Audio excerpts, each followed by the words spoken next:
Si vous n'avez jamais vu de zélotes dans l'évangile, parce que le véritable zélote, ce n'est pas notre frère Serge. Moi, je suis un premier zélote. Parce que j'ai donné la définition de ces zélotes-là. Nous sommes des hommes qu'on a déjà tués depuis longtemps. Un cadavre qui marche. Shalom, mon docteur. Salut mon bien-aimé Pasteur Mike. Nous sommes très heureux de vous accueillir au sein de notre émission Le Scandale de Prophète. Je pense que vous connaissez. Merci beaucoup. Voilà, je les suis de temps en temps. Donc voilà, c'est un plaisir. Ah, ok. Nous allons parler sur le pardon. Je ne sais pas, le pardon, c'est un thème qui est pris comme ça d'emblée ou c'est un thème que vous avez préparé depuis longtemps? Non, d'abord, je suis ministre de la parole, donc il est possible que je sillonne les pays de Canaan. Oui. Alors, par rapport à une conviction qui m'a été faite de la part du Seigneur, je me suis dit, je vais profiter de l'occasion de ce podium ici pour que nous parlions du pardon. Ok. Parce que il y a une frange de la population que nous visons. Et nous pensons qu'il est important que nous puissions parler à ce peuple-là. Ok. Voilà un peu quoi, c'est ça. Mon docteur, aujourd'hui, plusieurs personnes vous connaissent. Vous n'êtes pas sorti d'emblée, vous avez eu un parcours. Ok. Nous connaissons que quand on voit quelqu'un, on doit toujours lui demander c'est quoi son parcours. Si on me pose la question aujourd'hui, ah, vous connaissez les docteurs Adela? Je peux dire oui, je les connais. Mais le parcours, vous êtes sorti d'où? Qui vous a baptisé? Qui a reconnu votre ministère? Comment vous avez reçu cet évangile que vous défendez tant en ce temps? Bon, de façon la plus simple, hein, sans entrer dans les détails. Nous nous excusons pour la voix, donc Oui. on a un peu la grippe. Alors, de façon la plus simple, moi, je crois que je devais avoir 12 ans. À cette époque-là, on a commencé comme tout jeune. Oui. C'était d'abord l'Église catholique. Alors, après l'Église catholique, je crois que je devais avoir 12 ans quand mon père m'a amené à Bethel. Ok. Donc, Bethel qui était à l'époque dirigé par Moïse, non pas Moïse, le vieux Moulaya. Et puis, et finalement, c'est en 1900, presque 81, Oui. que je vais me retrouver dans une cellule de Bethel. Ok. Qui se trouvait à Kimbongo. Ok. Ah, donc Kimbongo était d'abord une cellule de Bethel. C'était une cellule de Bethel. Parce que à cette époque-là, il y avait la première cellule de Bethel qui se trouvait chez moi, donc chez nous à la maison. Ok. Là, vous étiez dans quelle commune, s'il vous plaît? Angaba. Ok. Donc Angaba. Alors, tous les jeunes frères et les jeunes sœurs qui habitaient la contrée de Ngaba, Mombele, Makala, Yono, Kauka, avaient l'habitude de venir prier chez nous. Ça bouge un peu, c'est bon. Parce qu'il fait, il s'éteint, il s'ouvre, il s'éteint, voilà. Si vous trouvez que c'est bon, on peut continuer ou vous pensez qu'il faut le fixer? Je pense qu'il faut fixer, oui. Il faut fixer. Donc, parce que nous nous excusons. Nous nous excusons pour... Ce sont les aléas du direct, quoi. Essayez de nous écrire comment vous voyez chez vous, si ça bouge. Ou ça bouge pas. Ou ça bouge pas. Donc, ou vous pouvez aussi voir si... je crois que pour l'instant, chez moi, ça s'est stabilisé. C'est bon. Ah, ok. Ce n'est que stabilisé. Donc, c'est comme ça que on s'est retrouvés tous à la cité d'Engaba, donc c'était chez nous. Ok. Parce que mon père était un ancien à Cité Bethel. Ok. Alors, je crois que c'est à cette occasion-là que j'ai connu le docteur Mustapha, que j'ai connu le pasteur Bruno, le docteur Cano, le bien-aimé l'évangéliste Freddy Mauvès. À cette époque-là, il y en a beaucoup. Ok. Il y a beaucoup, les Kabachi, les Jamie, tout ce monde-là. Je les ai connus là-bas. Et il s'est posé un problème, c'est que on s'est retrouvé à la cellule des Ngaba, les jeunes et les vieux. Ok. Alors nous, les jeunes, ça ne nous arrangeait pas. Parce qu'il y avait des vieux. Parce qu'il y avait des vieux, les rythmes des vieux étaient un peu ralentis. C'est comme ça que nous sommes allés nous retrouver à la cellule de Kimbongo. Ok. Nous nous retrouvons à la cellule de Kimbongo et puis c'est comme ça que les bien-aimés, les jeunes garçons et les jeunes filles de Yolo commençaient à venir à Kimbongo. Et d'ailleurs, c'est là-bas que les rythmes que nous utilisons quand on frappe les mêlées, ça a commencé. Ça a commencé là-bas. Donc voilà, en tout cas, si je puis dire, et c'est comme si que plus tard, cette cellule de Kimbongo va se transformer en une assemblée de saints. Ok. Ok, donc voilà, il a fallu que, à cette époque-là, que le docteur Kano plus sur Jéroboam. Il a expliqué que Mimouna et Jéroboam. Donc voilà. Et c'est cette prédication-là qui a déclenché cette cellule-là pour devenir une assemblée autonome que nous appelons aujourd'hui l'Assemblée des Saints. Et de là, nous sommes allés à Kipata, Bakwandoum. Finalement, ils sont présentement sur l'Université 83. Voilà. Ok. Bah, dites-nous, mais qui vous a baptisé? On vous a baptisé à Cité Bethel ou on vous a baptisé quand vous êtes devenu l'Assemblée des Saints? Très difficile à dire. Je crois que c'était à cheval entre les deux. Parce que déjà là, c'était la cellule de Kimbongo. Il venait de commencer comme disons, qui s'est transformé en cellule des Saints. C'est comme si j'ai été baptisé par Freddy Bovens. Et j'ai reçu mon baptême le même jour avec le docteur Kano. Ok.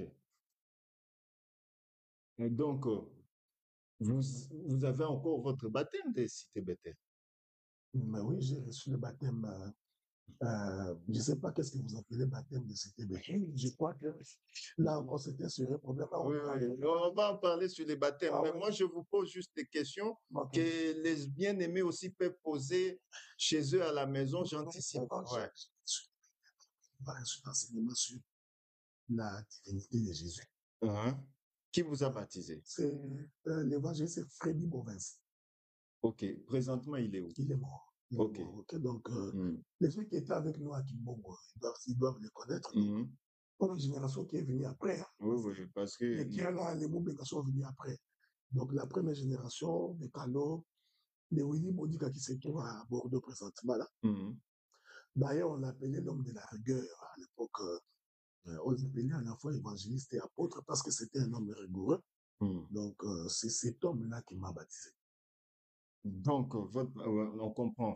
Et dites-nous, c'est comme ça que vous avez reçu l'évangile, on vous a baptisé. Et qui a reconnu le ministère doctoral? Ah, le ministère a été... mais tu sais, la question n'est pas que qui a reconnu le ministère doctoral que j'ai. Parce que moi, j'ai toujours pensé, je crois selon les Écritures, c'est l'Éternel Dieu qui établit le ministère. Amen. Alors, le ministère, c'est les fruits d'un travail abattu. Très bien. Okay? Parce que moi, je ne crois pas que quelqu'un peut devenir ministre avant d'avoir fait un travail.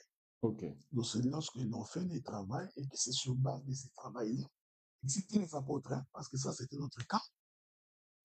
Et c'est après ce travail-là que l'on peut reconnaître que on est ministre de la parole. Alors, j'ai fait ma première prédication quand nous sommes arrivés à l'Assemblée des Saints, c'était en 2006. À cette époque-là, j'ai dirigé l'Assemblée des Saints de Toronto. Ok. Était présent pendant cette prédication, je crois, le pasteur Bruno était présent, l'apôtre Bienfait qui s'en allait également était présent. Mais si nous voulons parler de l'imposition des mains comme reconnaissance officielle, ça a été fait par le pasteur Benjamin Izombaï. Donc, après une série d'enseignements pendant une semaine, C'est comme ça que... Et puis, il n'était pas seul. Hein. Ok. Donc l'apôtre Jean-Claude Christ était présent Ok. pendant mon imposition de main. Il doit y avoir un autre pasteur, Noé Bombino était présent le jour parce que les gens pensent qu'il n'y avait que Benjamin Zombaï. Hein. Non, j'ai reçu l'imposition de main de plusieurs personnes. Il était présent ce jour-là, mais il ne m'a pas imposé les mains. Le prophète également était présent. Mais il ne m'avait pas imposé les mains, parce que les gens qui m'ont imposé les mains, c'était Jean-Claude Kassoaï, Benjamin Zombaï et Noé également qui étaient présents. Ok. Voilà. Donc, mais comment se fait-il? Vous êtes sorti, en vous entendant, vous êtes parmi les anciens de Kimbongo. Qui a le frère Billy Bilolo, le frère Leblanc, tous nos bien-aimés on a reconnu, entre guillemets, permettez-moi les langages, on a reconnu leur langage et leur ministère, soit à l'Université 83 aujourd'hui ou à Bakwandoumou, mais vous êtes sortis, vous êtes parmi même les anciens, vous êtes plus anciens, plus aînés que les autres frères que nous connaissons aujourd'hui des noms. Mais c'est Inzombaï qui vous impose les mains. Pourquoi pas à l'université, mais c'est le pasteur Inzombaï qui reconnaît le ministère que vous avez. Il paraît que je dérange beaucoup. Hein. Il paraît que je dérange beaucoup. Non, vraiment c'est c'est-à-dire que moi, je pour c'est facile. Mon ministère, Dieu m'a appelé, j'ai fait face à des combats, beaucoup de difficultés. C'est normal. Donc, sans vexer qui que ce soit, je crois qu'à cette époque-là, il faut se le dire, le courant est passé entre moi et le docteur Caro. Donc, votre courant, là, ça commence de longtemps, docteur. C'est un ami. Nous sommes connus. Un ami que vous avez fait de votre mieux pour les chasser de l'église. Aujourd'hui, il est défini comme Cayenne et ambulant partout. Parce que vous avez contribué en chassant Calo. Regarde. Oui. Vous savez, les gens ont une mauvaise conception de l'excommunication. Nous n'avions pas chassé Calo. Vous voyez, quand quelqu'un n'a pas l'amour. Vous êtes parmi les piliers. Écoutez, oui. Quand quelqu'un n'a pas l'amour, comme ça qu'il comprend les choses. Ok. Moi, j'ai fait la confession que il y a une excommunication d'un frère. C'est dans les soucis de les faire retourner dans les camps. En Israël, jamais on n'avait mis un lépreux et qu'Israël ait continué sa marche. Israël, quand il met les lépreux dehors, le sacrificateur y va pour vérifier que la lèpre est finie, afin de pouvoir faire revenir la personne. Ok. Donc, il est important de dire, il faut qu'on arrête de dire que nous avions contribué pour chasser Calo. Excusez-moi, mon docteur, je vous répète ce qui s'est dit, les bruits du couloir. Adela, parmi les piliers, il est passé dans WhatsApp, il est passé dans Facebook, il est passé dans TikTok, dans tous les réseaux il a utilisé, il a fait pour évincer Calo et aujourd'hui, c'est la monnaie des singes qu'on les paye. C'est ce qui s'est dit. Moi, je ne fais que répéter ce que les gens disent. Nous sommes partisans de la parole. Ok. Nous ne travaillons pas pour être payés. Ok. Et on ne fait pas des choses parce que nous cherchons la reconnaissance des gens. Ok. Je suis un esprit de justice. Moi, quand les choses ne sont pas correctes, même au détriment de moi-même, je continuerai à dire que ce n'est pas correct. Donc, ce n'est pas moi, le docteur Adela, qui avait un différent avec le docteur Kano. Le docteur Kano avait un différent avec lui. Alors, conformément à la pensée de l'écriture, j'ai été parmi les gens qui pensaient que les frères devaient être excommuniés. Ok? Et je précise, dans mon entendement, l'excommunication n'est pas l'abandon, n'est pas le rejet. Dans mon entendement, l'excommunication, c'est le souci de répondre à quelqu'un pour qu'il vienne dans les choses de Dieu. Donc, ce n'est pas question que j'ai été payé en monnaie de siège, parce que dans tous les cas, ce n'est pas de cette manière-là que je vois les choses. Donc, il est important. Il y a aussi un autre élément. Vous savez, il y a une expression en français qui dit qui veut noyer son chien, l'accuse des rages. J'ai toujours posé la question, mes publications sur Facebook, je n'ai jamais publié sur Facebook les dossiers du docteur Kano. Je n'ai quiconque à défi. Personne. J'en ai parlé à quelques ministres sur WhatsApp. OK? Je n'ai jamais publié dans un groupe quelconque le péché d'un frère. Parce que moi, je crois que je maîtrise assez bien les choses de Dieu. Je ne cite pas les péchés d'un homme dans les réseaux sociaux. Vous savez, le mal est que, il faut qu'on se dise la vérité, je suis le premier ministre des Assemblées de Saint qui a publié sur YouTube. Je suis le tout premier. À l'époque, on publiait 5-6 minutes de vidéo. Je suis le premier ministre des Assemblées de Saint qui a mis les pieds, bien avant tout le monde, dans les réseaux sociaux. La première radio de l'Évangile éternel, créée par les frères Delphin, sous ma direction, a fait en sorte qu'aujourd'hui, l'Évangile éternel est connu dans la diaspora. Ce qui a fait ma renommée, c'est le fait que je suis parmi les premiers, pour ne pas dire le seul, mais en tout cas, je suis parmi les premiers personnes qui ont fait la promotion de l'évangile que nous portons aujourd'hui dans la diaspora. OK. Alors, je crois que beaucoup n'ont jamais apprécié ça, beaucoup n'ont jamais aimé ça. C'est tout le combat que j'ai eu. Alors, ce qui fait que, puisque la majorité des gens de la diaspora avaient l'habitude de me suivre, et ce qui fait que mon oreille portait haut. Il suffisait que je dise un mot. On a l'impression que la terre a tremblé. Des fois, sans mauvaise intention. Mais je voudrais saisir l'occasion, parce qu'on est sur ton plateau, que je mets quelques défis de me rapporter, que j'ai pris les dossiers, même du docteur Kano, que je l'ai mis sur la place publique. Je me souviens, j'ai fait une déclaration.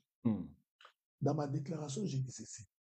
Vous, les ministres du collège de l'Université 83, vous avez un dossier du docteur Kano qui est sur la table. Si vous ne réglez pas ces dossiers-là, alors je publierai ce que j'ai comme information. Mais je n'ai jamais dit.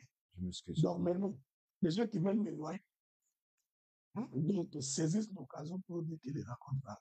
Non. Je ne l'ai. Il est que j'ai posé avec un ministre, 2 ou 3, mais que je suis rentré dans un groupe WhatsApp. Et j'ai fait une publication sur les dossiers d'un frère, même quand il a péché. Ça, je ne fais pas. Je n'ai jamais fait.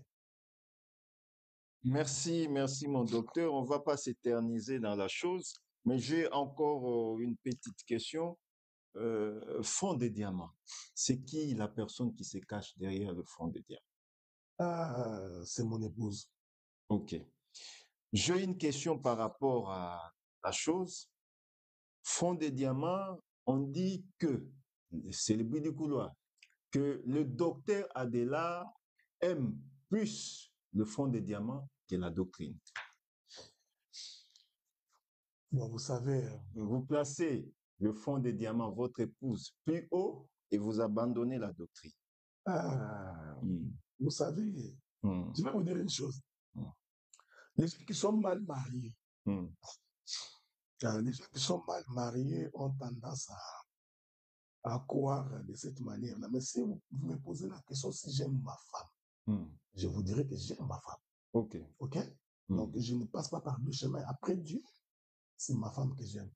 Maintenant, la question qu'il faut se poser, mais comment ils ont fait la liaison entre mon épouse et la doctrine? Quel est le lien? Je voudrais parce que la doctrine a à voir avec votre femme. Ils utilisent. Bon, vous m'excuserez beaucoup. Si vous n'aimez pas votre femme, ça c'est votre point de vue. Hein? OK. Bon, il y en a d'autres qui aiment les femmes et qui mettent les femmes dans des couloirs, ils les cachent dans des chambres. Ça c'est votre choix. C'est votre choix. Donc, il y a un principe. J'ai appris à servir Dieu dans la vérité. j'ai appris à valoriser mon épouse pour ne pas avoir tendance à aller prendre des sœurs. OK? Donc, si une sœur, par mégarde, a des regards sur moi, il faut qu'il sache qu'elle ne détrônera jamais Front des Diamants. OK. Mais il n'y a aucun rapport avec mon épouse et la doctrine. Je ne sais pas si même mon épouse dérange les gens. Donc, parce que des fois, quand je fais mes émissions, c'est que je la salue Front des Diamants, appellation bien compris, salut, et ça dérange. Mais les gens qui me côtoient, ils sentent que je suis un homme de rigueur. Je suis un homme de justice. Je suis un homme d'intégrité. Et ça, mon épouse sait. Les gens qui vivent avec moi, ils savent que je place l'œuvre de Dieu. Je suis capable. Alors que j'ai des préoccupations à faire à la maison, j'ai des factures à payer. Hein? Donc, mais je suis capable d'abandonner ma famille, abandonner mon épouse pour venir pendant 3 semaines à Paris pour servir Dieu. Ce n'est pas pour l'argent. J'ai fait des déplacements de 4 mois, 5 mois, 2 fois, au détriment de ma propre famille, mais pour servir Dieu. Vous voyez? Donc, je crois que c'est une fausse accusation. Toujours dans la même question, on n'est pas s'éterniser si longtemps. Vous êtes sorti de Bethel, du feu Mbié Moulay, c'est-à-dire c'est l'origine même de ce qu'on appelle le vieux aujourd'hui, le vieux Mustapha, le vieux Bruno, tous nos ils sont sortis de Bethel. Ils ont les baptêmes de Bethel. Ils ont tout de Bethel. Donc, c'est comme ça. Non, je ne réponds pas de place, mais je les ai tous connus. Voilà. OK. Alors, comment quelqu'un qui est sorti de Bethel ou Mbié, quand on voit Mbié, on voit l'enseignement, mais c'est comme si vous êtes en train de rejoindre le frère Mbié. Le frère Mbié, le jeune Mbié, Moïse. C'est-à-dire, vous effacez l'enseignement que vous avez reçu de notre papa, le papa Ndaye, qui était ancien à Bethel, et vous adoptez l'enseignement de Mbié. Comment se fait-il? Mais là, il faut que tu m'expliques, je ne comprends rien. C'est-à-dire, Bethel, quand on voit Bethel d'aujourd'hui, ce n'est pas le Bethel de l'autre fois, de Mbili. Prenez quelques éléments, ça va nous permettre. Par exemple, la femme, quand on voit la femme est bien vêtue hier. Elle était bien vêtue hier. Aujourd'hui, la femme est mal vêtue avec Mbili. Donc, c'est comme si vous êtes un peu en train de suivre les traces de Mbili en ce sens-là. Qu'est-ce que vous voulez dire? C'est que je laisse ma femme mal s'habiller? Non, pas votre femme. Donc, je vais vous aider. Est-ce que vous voulez dire que les églises que je dirige, je laisse les femmes mal habillées? Non, pas mal habillées. Mais elles ont les vêtements pas comme certaines assemblées de saints que nous connaissons aujourd'hui. Mais regarde, mon bien-aimé Mike. Oui.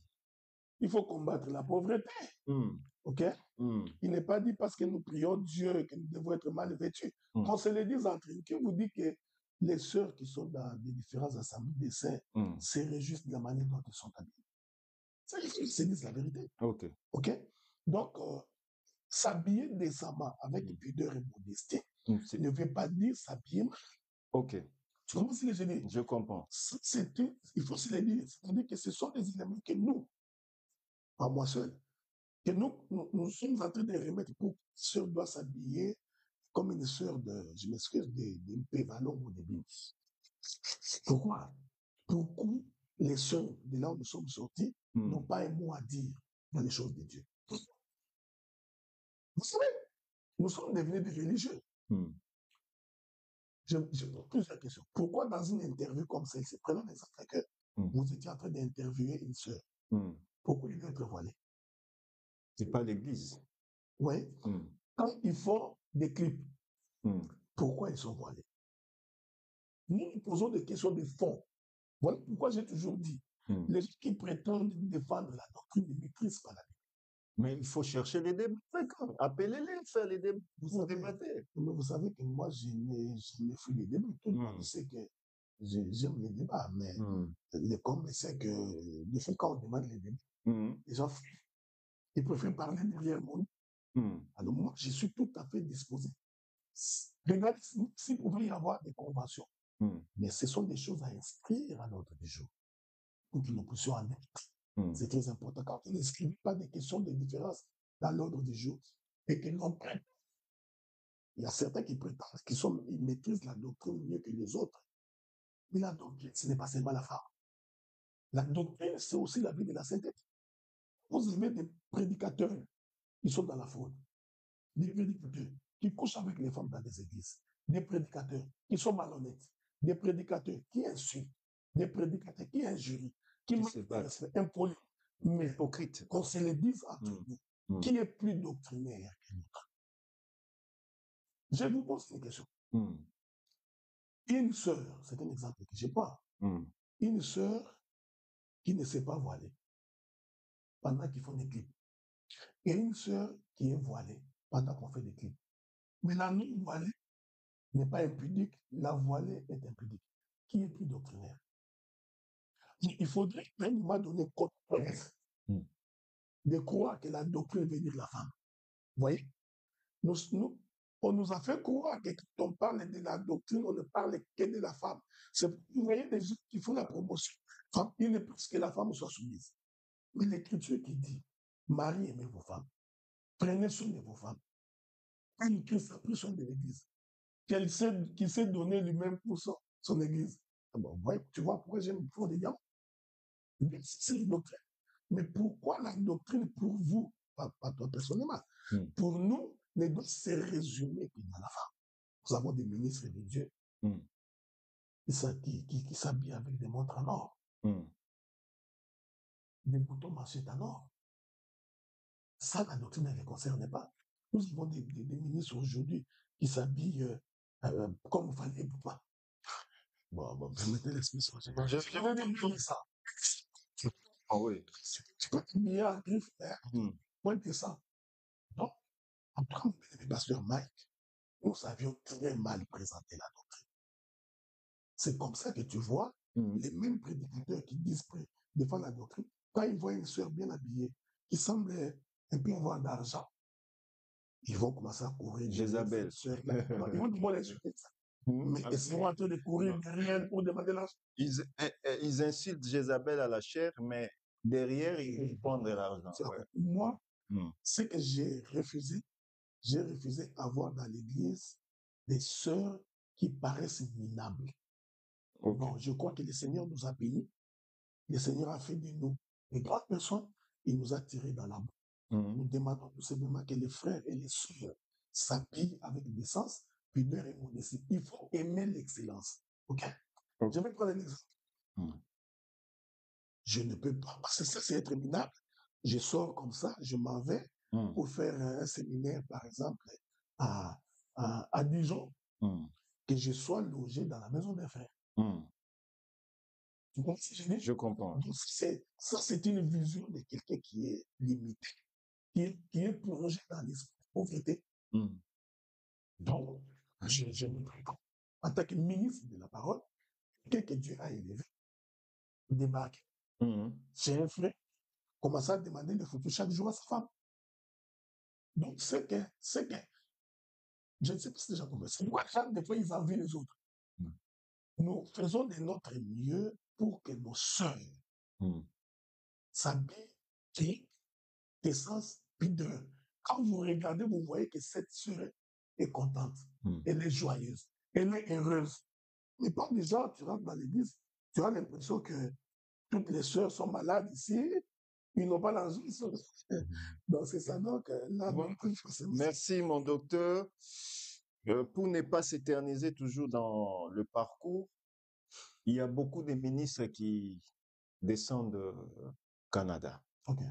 Et c'est vous qui les recevez. Okay. Je ne peux pas citer les noms, mais vous connaissez, il y en a presque la majorité des ministres qui sont arrivés au Canada ont été reçus par vous. Mais il s'est fait que tous ces ministres-là n'y sont plus aujourd'hui. Mais qu'est-ce qui fait que ces ministres-là partent de gauche à droite pendant que vous les avez reçus? Bon, il y a d'abord un problème, c'est que D'abord, je voudrais vous informer que tous les ministres qui sont au Canada, on se parle. Hein? Il n'y a pas de problème. Non. Donc, contre Franck, on se parle. Le pasteur Papi, on ne sait pas. Moi, je cite les noms. Je crois que c'est celui-là. Bon. Et il y a Adolphe aussi qui était chez nous. Il y a Adolphe qui était chez moi. Il est vrai que ça fait longtemps qu'on s'est parlé. Hein, mais je crois que la dernière fois, quand il a connu son accident, on s'est parlé. Okay? Donc, tous savent que nous ne sommes pas rancuniers. OK. Donc, mais vous savez, quand vous dirigez l'Église, il y a d'abord la vision des Écritures, ok? Mais il y a aussi la vision locale de la marche. C'est-à-dire, qu'est-ce que vous envisagez? Moi, je suis de ces ministres-là, je me dis, qu'est-ce que l'Église deviendra dans 10 ans? On ne vient pas seulement pour prêcher, prendre l'offrande et rentrer, prendre l'offrande et rentrer. Donc, j'ai une vision. C'est que je me dis, dans 10 ans, dans 15 ans, même quand je ne serai pas là, où serait l'Église, non pas seulement sur le plan de l'enseignement, mais aussi sur le plan financier et sur le plan administratif. OK. Alors, je crois que la plupart des ministres qui sont venus, que j'ai reçus, sont partis parce qu'ils avaient des ambitions. OK. Je crois que l'apôtre Franck avait l'ambition de pouvoir commencer l'œuvre qu'il voudrait diriger. OK? Le pasteur Papi, pareil, parce qu'on ne sait pas embrouiller. Donc, il y a quelques quoi. Hein, il y a quelques quoi que je ne voudrais pas revenir là-dessus parce que c'est pas intéressant. Les principes, c'est exciter les querelles. Donc, voilà un peu. Et puis, il y a les jeunes hommes que j'avais reçus dernièrement ici, les fils du pasteur Boris également, qui je crois aussi, à mon avis, qu'il avait des ambitions. J'ai saisi l'occasion parce qu'on est sur ton plateau pour dire ceci au ministre. Quand vous venez, il faut être clair. Il faut être clair. Si vous venez, vous avez déjà l'ambition de commencer une œuvre. Je suis là, je suis assez vieux. Quand vous arrivez, autant mieux nous dire, eh bien, docteur Adela, je suis là, nous allons travailler, mais moi, je crois que le Seigneur m'a appelé plus tard à commencer une autre œuvre. Parce que la vie de Montréal est pratiquement le double de la vie de l'église. Donc, on ne peut pas avoir une église. On peut en avoir 5, 10, même 20. Ça ne dérange pas. La ville d'Ottawa, nous pouvons avoir 5, 10, 12 églises. Ce n'est pas un problème. La question, c'est sur la manière dont vous voudrez commencer. Ne commence pas l'église par une division. Hein? Nous devons nous séparer comme un frère. Calmement. Mon frère, Dieu m'a orienté. Docteur Adila, voici ta vision. Parce que moi, j'ai la vision. Il faut que nous achetions un bâtiment de l'église. Ce bâtiment-là sera à la fois comme une place, avec des bureaux que nous pourrons faire là, un peu du business. Certaines églises aussi peuvent louer chez vous. Exactement. C'est la vision que j'ai. Alors, quelqu'un d'autre peut ne pas avoir cette vision. Il peut te dire, non, docteur Aguilar, moi, je trouve que ta vision, là, je ne suis pas d'accord, voici comment Dieu m'oriente. Donc, c'est un conseil que je donne. C'est qui voudrait commencer. Je le donne à la fois pour vous, mais aussi pour tous les autres ministres, c'est apprécié. Donc, ne viens pas avec l'intention de diviser une œuvre qui avait déjà commencé. Venez, exprimez-vous. Donc là, c'est un exemple que je prends. Je suis avec vous, mais mon intention est un jour de commencer l'œuvre. À ce moment-là, nous prierons ensemble. Le jour où tu partiras, nous dirons à l'église, le prophète tel, et puis l'église contribue. L'église contribue. Oui. Nous allons commencer. Vous prenez l'équipe, soutenir pour un début. Ça, c'est dans Malheureusement, c'est pas le cas. Malheureusement, la plupart de nos frères sont dans la logique. Il faut qu'ils trouvent quelque chose de part en toi. Nous sommes humains. Je ne dis pas que je suis parfait. J'ai mes erreurs. Alors, quelqu'un s'est saisi de tes erreurs pour partir et créer une division. Ça, c'est pas une bonne chose. Dernière question pour notre rubrique Le Parcours. Vous êtes en France, en Europe. On ne peut pas les cacher. Il y a beaucoup de ministres, même pour faire cette émission, je vous l'ai dit, sans cacher, je suis devant les gens. Et il y a beaucoup de ministres qui n'ont pas voulu que vous puissiez passer cette émission. J'ai même été appelé vers 2h du matin. Pourquoi les gens vous accusent d'orgueil? Pourquoi les gens ne veulent pas vous passer à l'émission? Pourquoi vous ne parlez pas avec les ministres en France, en Europe? Pourquoi vous êtes combattu comme ça? Les soucis, c'est vous ou c'est ces ministres-là?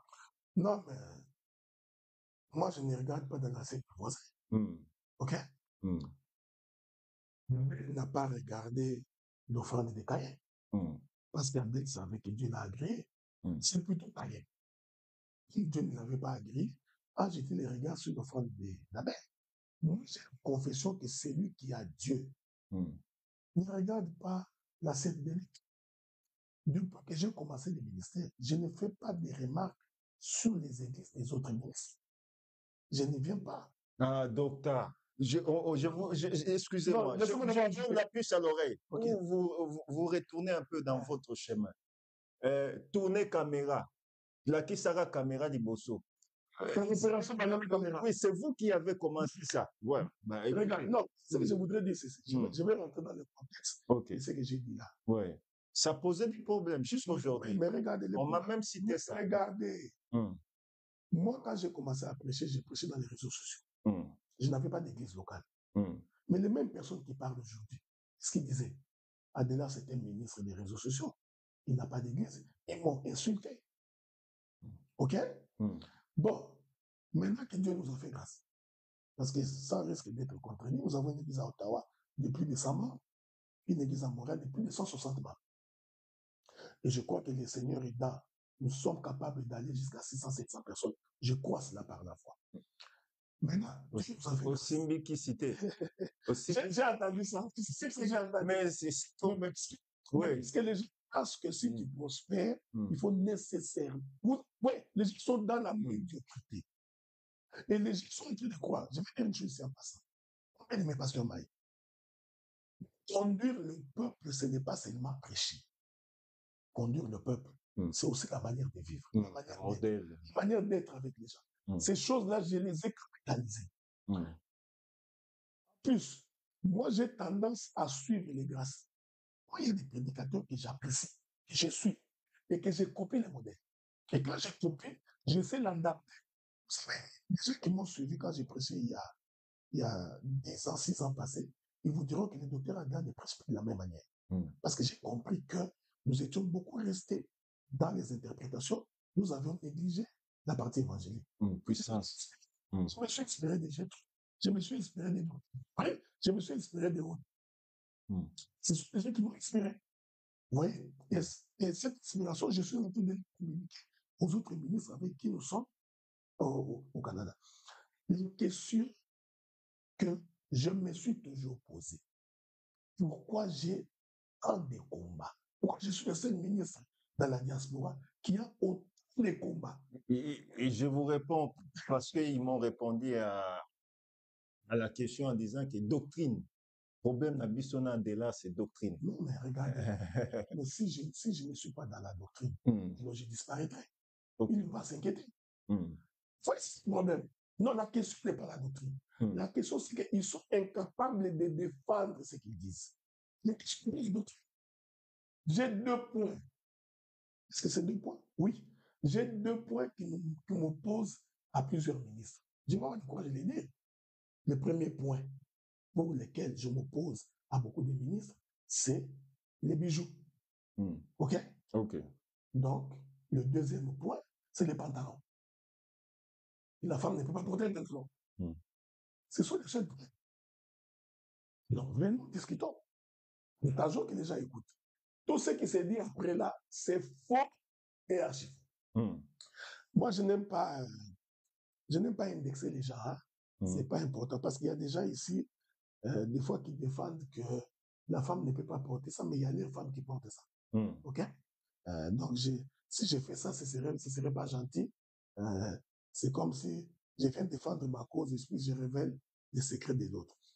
La question n'est pas celle-là, pasteur Mike.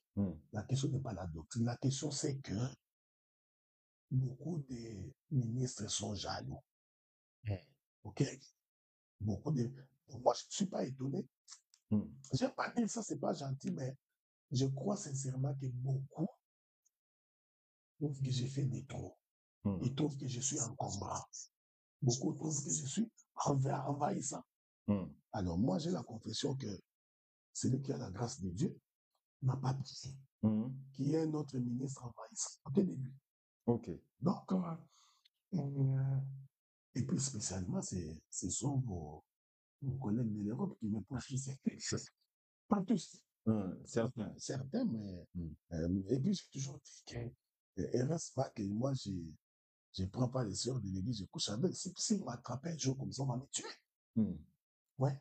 Alors, les gens m'ont cherché dans le péché à scandale. Je ne pêche pas. Je pêche. Honnêtement, je pêche.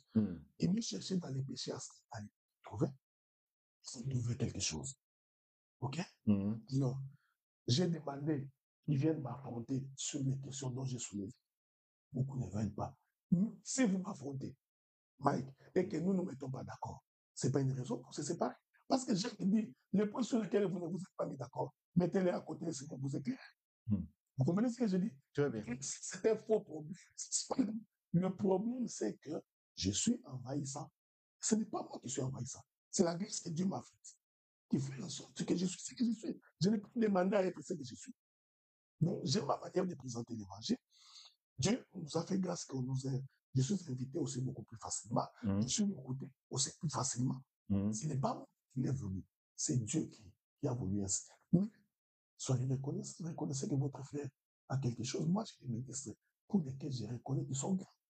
Quand tu prends le docteur Marley, j'ai toujours dit, docteur, je sais que Marley, j'ai dit que pour moi, Marley, c'était un des grands prédicateurs. Oui. J'ai suivi le docteur Dan. Je faisais des commentaires, j'étais émerveillé. Ce qui nous tue, c'est que, surtout dans la diaspora, les gens ne reconnaissent pas la grâce, les grâces des autres. Si chacun de nous pouvait reconnaître que voici la grâce. Tu as un prédicateur qui dit, je prêche mieux qu'Adil. Donc, je suis devenu l'unité de mes yeux. Donc, pour qu'on sache que tu prêches bien, il faut que tu me dépasses. Si tu veux me dépasser, mais on n'est pas dans ce débat-là. Le problème, c'est ça. Mike, je n'ai pas le temps. Depuis que j'ai commencé, ce n'est pas d'aujourd'hui. Hein. Depuis que je me suis lancé au ministère en 2006, il ne se passe pas une année. Si on ne trouve pas ça, on cherche ça. Si ça ne marche pas ici, on trouve ceci. Il a fait ceci, on doit l'excommunier. Nous avons des ministres qui ont fait la même chose que j'ai faite. Ils n'ont jamais été excommuniés. Vous comprenez ça? Il y a des ministres qui ont exactement répété ce que j'ai fait. C'est-à-dire... Ils sont allés imposer les mains ailleurs. Ouais, ok. Tu comprends? Je voulais imposer les mains à Grèce. C'est ce qui m'a coûté l'excommunication. Mais eux, ils ont répété, ils sont intouchables. Je peux les citer. Passer Bruno l'a fait régulièrement. Le prophète Jean vous dit le fait régulièrement. OK? Le docteur Labri l'a fait régulièrement. Il y a d'autres ministres qui les font. Mais ils sont intouchables. Regarde, non, c'est de la... Je peux me rentrer dans mon cas. C'est un Zombaï, Jean-Claude Mizo qui m'a imposé. Pourquoi on ne les a pas excommuniés? Parce que moi, j'habitais le Canada. Vous voyez? C'était à des larmes. Il y a des gens qui ne dorment pas. Qui écoutent mon nom, il a des cauchemars. Il voit les... Tu vois, lui, de finesse, c'est fantomatique. Lui, de finesse, vous voyez fantomatique partout. Que la casserole bouge, c'est fantomatique. Non, c'est pourquoi j'ai choisi le matin. Le pardon. Pour que nous soyons capables de ce que Dieu nous aide à nous convertir. Et nos cœurs changent. Donc, je peux te dire, par année, c'est pourquoi à un moment donné, je me suis retiré. Parce que j'ai l'occasion de vous dire, je me suis retiré de toutes ces communautés-là. Donc vous n'êtes pas de l'Assemblée des saints. Non, c'est-à-dire, vous savez, l'Assemblée, c'est une création biblique. OK? Je suis saint parce que Dieu est venu. Je ne suis pas saint parce que je suis avec vous. C'est mal compris. Donc vous êtes de l'Assemblée des saints du ciel, non de... Parce que, expliquez-vous, parce qu'aujourd'hui, il y a Assemblée des saints. Il y a Assemblée des saints. Vous êtes de quelle assemblée? Ou des saints? Des saints et des saints. Oui. Parce que Assemblée des saints, il y a une communauté qu'on appelle Assemblée des saints. Vous n'êtes pas. Non. Tu vois, c'est là que je vous avais dit que les gens, la chose qu'ils ne maîtrisent pas. OK. La doctrine du Seigneur fait de nous Assemblée des saints son enseignement. Très bien. Pas par la réunion. OK. L'église d'Éphèse ne s'était pas réunie avec l'église de Corinthe, de Colosse, de Philippe pour faire un culte communautaire. Donc vous êtes non, c'est pas... Vous êtes contre le culte communautaire. Mon avis, ce n'est pas la doctrine. C'est un péché, c'est antidoctrine. C'est antidoctrine. C'est fini, les doctrinaires, ils sont où? Je prends un exemple. Est-ce que vous vous êtes posé la question, pourquoi Dieu nous a fait entrer Israël dans Canaan? Pourquoi il ne les a pas laissés prendre tous les territoires de Canaan? Pourquoi Dieu a divisé les territoires pour chaque fils de Jacob? Pourquoi Dieu a établi pour chaque territoire des presses? Pourquoi dans chaque territoire il y avait des villes de refuge? De telle sorte que quelqu'un ne peut pas quitter Juda. Les juges de Juda ne peuvent pas aller juger une affaire dans les territoires de Béché. À moins qu'on l'invite, parce qu'ils sont en difficulté, viens soutenir notre frère. Mon docteur, shalom, vraiment, je ne peux pas vous éterniser. Je sais que vous avez culte après. Nous aussi, nous partons au deuil après. Mais j'aimerais que nous puissions revenir au sujet de cet après-midi. Ouais. Le pardon. Le pardon vient d'où? Je crois que c'est Dieu qui nous accorde le pardon. Ok. Et pourquoi Dieu nous accorde le pardon? Il nous accorde le pardon parce que nous sommes pécheurs. Et à dire vrai, l'une des caractéristiques principales d'un enfant de Dieu, c'est cette capacité de pardon. Ok. De ne pas garder rancune, de ne pas être jaloux. Alors, nous étions pécheurs. Chacun de nous sait comment nous vivions. Donc, nous étions ivrognes, voleurs, impudiques, coureurs de jupons. Donc, nous étions dans l'immoralité. Le Seigneur nous a choisis tel qu'il. Il n'a pas tenu compte du fait qu'on sort de telle ou telle autre famille. Et il nous a accordé ce pardon-là par la mort de Christ. Donc, la mort de Christ est pour nous un pardon, pour nous ramener à la maison. Ok.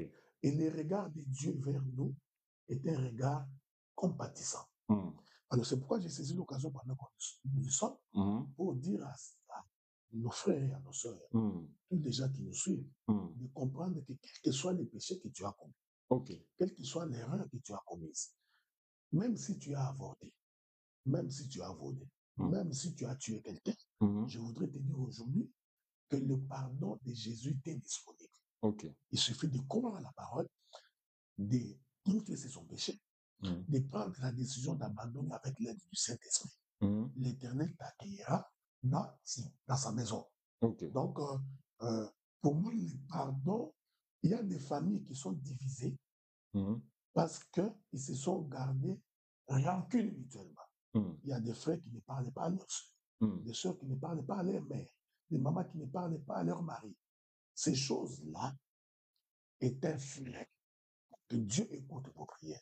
Donc, je vais saisir l'occasion, pendant qu'on y est, pour demander à tous ces gens de se pardonner mutuellement. La Bible dit, Père, pardonne-nous nos offenses, comme nous aussi nous pardonnons à ceux qui nous ont offensés. Quelqu'un t'a-t-il offensé, pardon? Quelqu'un t'a insulté, pardon? Est-ce que j'étais énervé, pardon? Donc, si nous sommes capables de nous pardonner mutuellement, nous n'oublions ce qui est passé, et en ayant un regard vers l'avenir, je crois que nous vivrons en paix. Donc, c'est un message divin que je lance. Voilà. Bon, le pardon. Comment est-ce qu'on peut pardonner? Qu'est-ce qui peut confirmer que ce pardon est sincère? Comment reconnaître un vrai pardon? Le vrai pardon. Je prends du mot sur le plan prophétique. Le vrai pardon, c'est l'expiation du péché. Ok. Parce que du temps de la loi, même quand même que le peuple demandait pardon par les sacrifices des animaux, ces sacrifices-là ne faisaient que couvrir les péchés. Donc, on pouvait lever la couverture et Dieu avait souvenir du péché. Quand Christ vient, le pardon de Christ, il est dans la mer de l'oubli nos offenses. Donc, le premier élément, la première caractéristique attestant que l'homme a pardonné, c'est lorsque l'homme est capable d'oublier. Donc, celui qui n'a pas oublié n'a pas pardonné. Donc, le pardon, c'est d'abord par faire table de race pour celui qui t'a offensé. Je sais que ce n'est pas l'occasion. Parce qu'il y a le pardon horizontal, il y a le pardon vertical. C'est-à-dire, expliquez-vous. Le pardon horizontal, c'est lorsque nous nous pardonnons mutuellement. Et le pardon vertical, c'est lorsque c'est Dieu qui nous pardonne. OK? Et le pardon de Dieu, c'est un sens unique. C'est du ciel vers la terre. Alors que le pardon horizontal, c'est un pardon mutuel. Je t'ai offensé, tu me pardonnes. Tu m'offenses, je te pardonne. Donc, je crois sincèrement la nature d'un fils de Dieu, c'est celui qui a compassion. C'est celui qui a la miséricorde.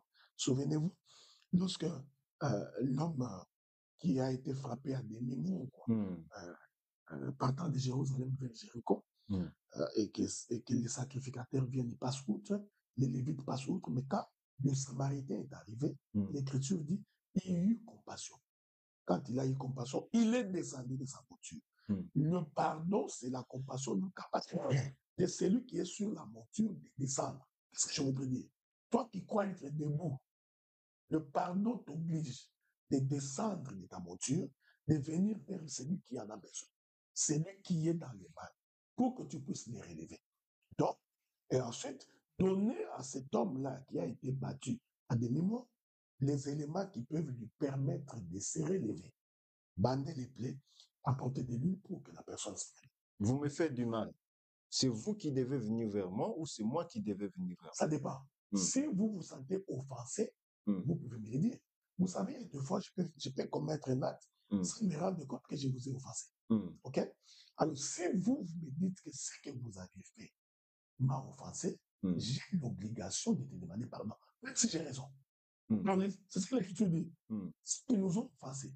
C'est-à-dire que l'offense ne veut pas dire que tu es l'offense veut dire tu as posé un acte qui m'a mis en déséquilibre. Tu as posé un acte qui m'a affecté.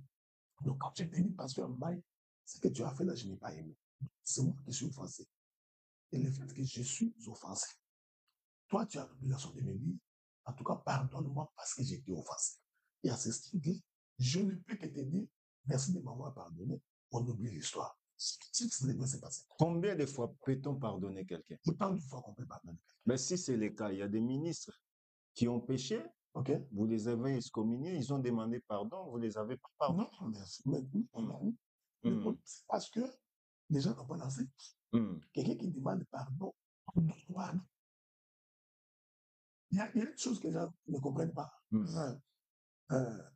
J'ai parlé du pardon horizontal et du pardon vertical. Le pardon de Dieu, il n'y a que Dieu qui connaît. OK? Mais si quelqu'un demande pardon conformément aux Écritures. C'est-à-dire, on vérifie que ce pardon est sincère. Il y a de pardon et pardon. Vous vérifiez que c'est sincère. C'est ça aussi. Il y a des pardon. Vous avez que la charité croit tout. Celui qui demande pardon, croyez le mot qui demande pardon. Mais c'est l'attitude aussi. Quelqu'un qui vient vers vous, par exemple, comme on est ici, je viens, je prends votre téléphone, je pars avec. Vous cherchez, on était avec le frère Mike. Après, c'est toi, on était qu'à nous dire, pourquoi tu as pris mon téléphone? Tu vois, j'avais pas l'argent, j'ai seulement pris le téléphone, tout ça. Mais je sais que je vous ai causé du tort. Vous allez pardonner ou pas? Je vais pardonner. Vous savez. Même si l'attitude de la personne. Regardez, Mike, je vais te dire une chose. Vous savez pourquoi, des fois dans la vie, on a toujours avantage sur les autres. Est-ce que tu te poses la question, mais pourquoi il réussit? Pourquoi le pasteur Mike réussit? Pourquoi même quand on les combat, il s'en sort? Même quand on met des embûches, qu'est-ce qu'il fait cela? Mais tu sais, c'est le pardon. C'est ce cœur-là sincère. C'est lui qui vient demander pardon. C'est sincère. Mais il se trompe, lui. Parce que le fait que moi, je les pardonne, j'aurai toujours l'avantage sur lui, sur le plan spirituel. Et ce que je ferai, je réussirai toujours. Parce que j'ai pardonné à mon frère. Quand on demande pardon, on ne se justifie pas. Ça, c'est le vrai pardon. Quand on commence à se justifier, ça devient compliqué. Nazakomata